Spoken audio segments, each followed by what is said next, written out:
ಜ್ಞಾನಾನಂದಮಯಂ ದೇವಂ ನಿರ್ಮಲಸ್ಫಟಿಕಾಕೃತಿಂ ஆதாரம் சர்வ வித்யானாம் ஹயக்ரீவம் பாஸ்வகே. நமஸ்காரம். நெக்ஸ்ட் ஜென் டிவி நேயர்களுக்கு அஸ்ட்ரோ கேஎஸ் ஐயங்காரின் பணிவான நமஸ்காரங்கள். வார பலன் 17/6/2024 23/6/2024 வரலும் உண்டான வாரத்துக்கு மேஷம் முதல் மீனம் வரை என்ன பலன்கள் அப்படின்றத பார்ப்போம். இந்த வாரத்தில் முதல்ல இந்த வாரத்தினுடைய கோல்சாரம் எப்படி இருக்குது, அதற்கு பிறகு இந்த வாரத்தில் வரக்கூடிய விசேஷ நாட்கள் என்ன, அதற்கு பிறகு இந்த வாரத்தினுடைய எந்தெந்த ராசிக்காரர்களுக்கு சந்திராஷ்டம் அப்படின்னு 3 வகையாக பார்க்கலாம். முதல்ல இந்த வாரத்தினுடைய கோல்சாரம் அப்படின்னு எடுத்தோமே ஆனால் காலபுருஷ தத்துவத்தின் முதல் ராசியான மேஷ ராசியில் செவ்வாய், ரிஷபத்தில் குரு, மிதுனத்தில் சூரியன், புதன், சுக்கிரன், கன்னியில் கேது, கும்பத்தில் சனி, மீனத்தில் ராகு. இந்த வாரம் அமைஞ்சிருக்கு. இந்த வாரத்தில் 19/6/2024 அப்படின்னு பிரகாரம், அதாவது வாக்கிய பஞ்சாங்க பிரகாரம் சனி பகவான் வக்கரகதி அடைகிறார். சதயம் 3ஆம் பாதத்திலிருந்து வக்கரம் ஆரம்பம் அப்படின்னு சொல்லக்கூடியது, அதாவது ரெட்ராகேஷன் சொல்லக்கூடியது, திரும்புகிறார் அப்படின்ற மாதிரி சொல்லுவாள். இந்த வாரத்தில் சந்திர பகவான் சித்ரா நட்சத்திரம் கன்னியா ராசியிலிருந்து உத்திராட நட்சத்திரம் தனுசு ராசி வரலும் போகிறார். தனுசு ராசினா உத்திராட நட்சத்திரம் 1ஆம் பாதம் வரலும். அதனால் கன்னியா ராசியில் ஆரம்பித்து, கன்னியா ராசின்றது சித்ரா நட்சத்திரம் 2ஆம் பாதம் முடிகிற நேரத்தில் தான் ஆரம்பிக்கிறார் கிட்டத்தட்ட இந்த வாரத்தை. துலாம், விருச்சிகம், தனுசு இந்த 4 ராசிகள்லேயும் ட்ராவல் பண்ணுறார். இந்த வாரத்தில் வர்ற விசேஷ நாட்கள் அப்படின்னு பார்க்கணுமே ஆனால் இந்த வாரத்தில் ஏகாதசி, இது ஒரு பெரிய விசேஷம், வைணவர்களுக்கு உண்டான ஒரு பெரிய ஏற்றமான காலம். இது என்ன எண்ணிக்கை அப்படின்னா 18ஆம் தேதி ஏகாதசி வருது. அதாவது எப்பொழுதுமே சர்வ ஏகாதசி அப்படின்றது 18ஆம் தேதி எண்ணிக்கை தான் இருக்குது. இருந்தாலும் ரொம்ப கம்மியான வினாழிகை இருக்குது ஏகாதசி. அதனால் ஏகாதசி சூரிய உதயம் ஆகும்போதே ஆகிறதுனால ரொம்ப விசேஷம். அதனால் அதைத்தான் ஏகாதசின்னு எடுத்து பண்ணணும். இந்த வாரத்தில் பார்த்தேன்னா 19ஆம் தேதி அன்னைக்கு பிரதோஷ விரதம் இருக்கணும். அதாவது கஷ்டங்கள் நீங்குவதற்காக, எல்லா விதமான வெற்றிகளும் வர்றதுக்காக சிவபெருமானை வேண்டி அன்னைக்கு ஃபாஸ்டிங் இருக்கிறது அப்படின்றது ஒரு பெரிய விசேஷம். இந்த வாரத்தில் பார்த்தேனால் 21/6/2024 ஜேஷ்டாபிஷேகம் ஸ்ரீரங்கம் ரங்கநாதருக்கு கேட்ட நட்சத்திரம், ஆனி மாத கேட்ட நட்சத்திரம் ஜேஷ்டாபிஷேகம்னு சொல்லக்கூடியது ரொம்பவும் விசேஷம். இந்த வாரத்தில் 22ஆம் தேதி அன்னைக்கு பௌர்ணமி, சூரியனும் சந்திரனும் 180 பாகைகள் இருக்கிறது. அது ஒரு பெரிய விசேஷம். 180 பாகைன்னா மீனத்திற்கு வரும்போது அது ஒரு பெரிய ஏற்றத்தை கொடுக்கக்கூடிய காலகட்டமாக, அதாவது தனுசுக்கு வரும்போது ஏற்றத்தை கொடுக்கக்கூடிய காலகட்டமாக அமையும். ஏன்னா சூரியன் இப்போது மிதுனத்தில் இருக்கார், சமசப்தம்னு சொல்லக்கூடிய தனுசுக்கு வரும்போது சந்திரன், அது பௌர்ணமி யோகத்தை கொடுக்கக்கூடிய காலகட்டம். 23ஆம் தேதி பார்த்தோம்னா அவமாகம் அப்படின்னு போட்டிருக்கோம். அவமாகம் அப்படின்னா என்ன அப்படின்னா 3 நட்சத்திரங்களோ 3 திதிகளோ ஒரே நாளில் வர்றத அவமாகம்னு சொல்லுவோம். இன்றைக்கி பார்த்தோம்னா அந்த 23ஆம் தேதி இன்றைக்கி பார்த்தீங்களே ஆனால் அவமாகம் திதியில் வருது. பிரதமை திதி சூரியன் உதித்த உடனே ரொம்ப வினாழிகைகள் ரொம்ப கம்மியாக இருக்குது. ஒரு 30 நிமிஷம் கூட இல்லை. அந்த அன்றைக்கி 6:30 மணியோடு பிரதமை முடிஞ்சு விடுறது. த்விதியை 54-55 நாழிகை இருக்கும். அதனால் அடுத்த நாள் காத்தால் சூரிய உதயத்துக்கு முன்னாடியே த்விதியை முடிஞ்சிடும். அடுத்த நாள் காத்தால் சூரிய உதயம் ஆரம்பிக்கிறதுக்கு முன்னாடி பார்த்தோம்னா திருத்தியை வந்துடும். அப்படி இருக்கும் பொழுது 3 திதிகள் வர்றதுனால இதை அவமாகம் அப்படின்னு சொல்கிறது. இந்த அவமாகத்தில் பொதுவாகவே நல்ல காரியங்கள் செய்ய மாட்டாள். இப்போ நல்ல விசேஷ காரியங்கள், சுப காரியங்கள் செய்யறதை தவிர்த்துருவோம். அதுதான் அவமாகத்தில் ரொம்பவும் முக்கியமான விஷயம். சரி, இந்த வாரத்தில் எந்தெந்த ராசிக்காரர்களுக்கு சந்திராஷ்டமம்னு பார்ப்போம். சந்திராஷ்டமத்தை பார்க்கும்பொழுது இந்த வாரத்தில் மீன ராசிக்காரர்களுக்கு சந்திராஷ்டமம், மேஷ ராசிக்காரர்களுக்கு சந்திராஷ்டமம், ரிஷப ராசிக்காரர்களுக்கு சந்திராஷ்டமம். இந்த 3 ராசிக்காரர்களுக்கும் சந்திராஷ்டமம் இருக்குது. சந்திராஷ்டமம்னா நீங்கள் பிறந்த ராசிக்கு 8ஆம் இடத்துல, அதாவது பிறந்த ராசியிலிருந்து இன்றைய கோச்சார ராசியில் சந்திர பகவான் 8ஆம் இடத்துல மறைந்து இருக்கக்கூடிய காலகட்டத்தை சந்திராஷ்டம காலம்னு சொல்கிறோம். இந்த சந்திராஷ்டமத்தினால் என்ன ஆகும்னா மதிகாரகன் மயங்கி இருக்கும் பொழுது கண்டிப்பாக மதி கெடக்கூடிய வாய்ப்பு, தவறான முடிவுகள் எடுக்கக்கூடிய வாய்ப்புகள் அதிகம். அதனால் புதிய முயற்சி வேண்டாம், வெளியூர் பிரயாணம் வேண்டாம், வெளிமாநில பிரயாணம் வேண்டாம்னு சொல்கிறோம். ஒருவேளை பண்ண வேண்டிய கட்டாயத்தில் இருந்தால் சந்திர பகவானுக்கு உண்டான எளிய பரிகாரம்னு சொல்லக்கூடிய ஒரு 1/2 டம்ளர் பசும்பால் அருகில் இருக்கக்கூடிய விநாயகர் கோவிலில் கொடுத்துட்டு போகிறதும் திருமஞ்சனத்துக்கு அதாவது அபிஷேகத்துக்கு கொடுத்துட்டு போகிறது பெரிய ஏற்றத்தை மாற்றத்தையும் கண்டிப்பாக கொடுக்கும். சரி, இந்த என்னுடைய சேனல் பார்த்துன்னு இருக்க வாழ்க்கை பார்த்தேன்னா நீங்கள் எங்களுக்கு அஸ்ட்ராலஜிக்கல் கன்சல்ட் தேவைப்படுவானால் நீங்கள் எனக்கு ஃபோன் பண்ணுங்க. என்னுடைய நம்பர் ஸ்க்ராலிங்கில் போயின்னு இருக்கும். மொபைலில் ஃபோன் பண்ணுங்க. உங்களுடைய date, time, place of birth, உங்களுடைய நேம், பேரண்ட்ஸோடைய நேம் அனுப்புங்க.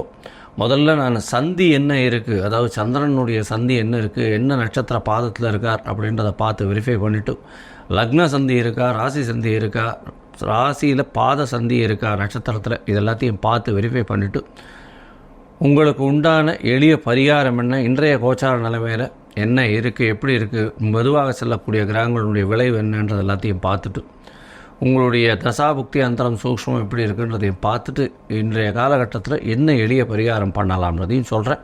அதற்குண்டான கட்டணம் என்னன்றதையும் போடுறேன். அந்த கட்டணத்தை கட்டிட்டு நீங்கள் அப்பாயின்மெண்ட் எடுத்துக்கோங்க. சரி, இப்போ மேஷம் முதல் மீனம் வரை 17/6/2024 23/6/2024 வரலும் உண்டான வாரத்திற்கு என்னன்னு பார்ப்போம். விருச்சிகம், விசாகம், அனுஷம், கேட்டை இந்த 3 நட்சத்திரம் 9 பாதங்களை கொண்ட ராசி. ராசியின் அதிபதி செவ்வாய் பகவான் ராசிக்கு 6ஆம் இடத்தில் ஆட்சி பெற்று போயிருக்கிறது பெரிய விசேஷம். இந்த வாரம் பார்த்தாலேயானால் 6ஆம் இடத்தில் செவ்வாய் பகவான் ஆட்சி பெற்றிருக்கிறதன் மூலியமாக எந்த ஒரு எதிரிகளும் அற்ற நிலை இருக்கக்கூடிய வாய்ப்புகள் உண்டு. அதாவது யார் உங்களுக்கு பகையாக வந்தாலும் நீங்கள் வெற்றி பெறக்கூடிய வாய்ப்புகள் நிச்சயமாக உண்டு.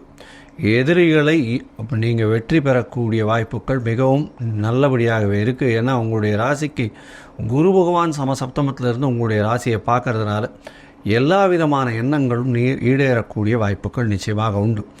இந்த வாரம் உங்களுக்கு திருமண பாக்கியம் என குரு பகவான் இருக்கிறதுனால 7ஆம் இடத்துல நல்ல ஒரு ஏற்றம் கொடுக்கக்கூடிய காலகட்டம். திருமணத்திற்கு பார்த்து கொண்டிருப்பவர்களுக்கு திருமண பாக்கியம் அமையக்கூடிய வாய்ப்புகள் நிச்சயமாக உண்டு. 4ஆம் இடத்துல இருக்கக்கூடிய அர்த்தாஷ்டம சனியின் மூலியமாக சிறு செலவுகள் அதிகமாக இருக்கும், அலைச்சல் கொஞ்சம் அதிகமாக இருக்கும். அதாவது தொழிலில் கொஞ்சம் ரொம்பவும் அலைச்சல் இருக்கும், ப்ரெஷர் அதிகமாக இருக்கக்கூடிய வாய்ப்புகள் உண்டு. தாயின் உடல்நலத்தில் கொஞ்சம் அதாவது செட்பேக் இருக்கக்கூடிய வாய்ப்புகள் நிச்சயமாக இருக்கும். 5ஆம் இடத்தில் இருக்கக்கூடிய ராகு பகவான் மூலியமாக குழந்தைகள் மூலியமாக சிறு பிரச்சனைகள் வரக்கூடிய வாய்ப்புகள் நிச்சயமாக உண்டு. ஏன்னா இருந்தாலும் ராகு பகவான் குருவின் வீட்டில் இருக்கிறதுனால மிகப்பெரிய பிரச்சனைகள் வரக்கூடிய வாய்ப்புகள் இல்லை. உங்களுடைய ராசிக்கு பார்த்தாலேயானால் 8ஆம் இடம் வலுப்பெற்று போகிறது. 8ஆம் அதிபதி 8ஆம் இடத்தில் ஆட்சி பெற்று போயிருக்கிறதும் 7ஆம் அதிபதி 8ஆம் இடத்தில் இருக்கிறதும் அது தவிர 10ஆம் அதிபதினு சொல்லக்கூடிய சூரிய பகவானும் 8ஆம் இடத்துல இருக்கிறது பெரிய விசேஷம். இதில் என்னென்னா மறைந்த இடத்துலேருந்து திடீர் பொருள் உதவி வரக்கூடிய வாய்ப்புகள் நிச்சயமாக வரும். நீங்கள் நினைக்காத இடத்துலேருந்து ரேஸு, லாட்ரி, ஷேர் மார்க்கெட்டில் இருந்தீங்கன்னா நல்ல ஒரு ஏற்றம் கிடைக்கும்.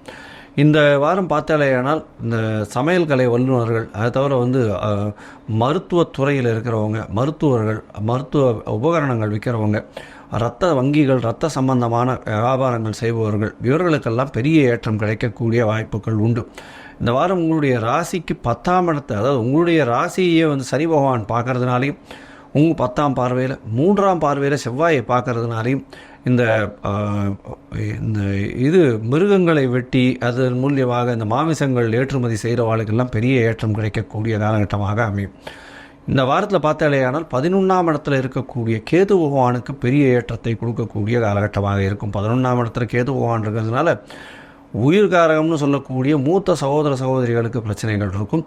இருந்தாலும் உங்களுக்கு தொழிலில் அபரிமிதமான லாபம் இருக்கக்கூடிய வாய்ப்புகள் மிகவும் அதிகம்.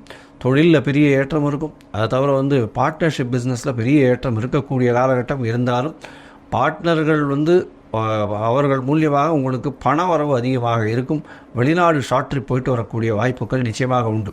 இந்த வாரம் பார்த்தோம்னா உங்களுடைய ராசிக்கு 9ஆம் அதிபதினு சொல்லக்கூடிய சந்திர பகவான் உங்களுடைய ராசிக்கு 12ஆம் இடத்துல இந்த வாரத்தை ஆரம்பிக்கிறார். செவ்வாய் பகவானால் உங்களுடைய ராசிநாதனால் பார்க்கப்படுறதுனால சந்திரன் மங்கள யோகம் அமையிறது. புதிய வீடு வாங்கிறதுக்கு கடன் வாங்கக்கூடிய வாய்ப்புகள் நிச்சயமாக உண்டு. வண்டி வாகனங்கள் வாங்கக்கூடிய வாய்ப்புகள் நிச்சயமாக உண்டு. இந்த வாரத்தில் புதிய கடன் வாங்குவீங்க. இந்த 17ஆம் தேதி 17/6/2024 19ஆம் தேதி மதியம் ஒரு 11:30 மணி வரணும் சந்திர பகவான் உங்களுடைய ராசிக்கு 12ஆம் இடத்துல இருக்க.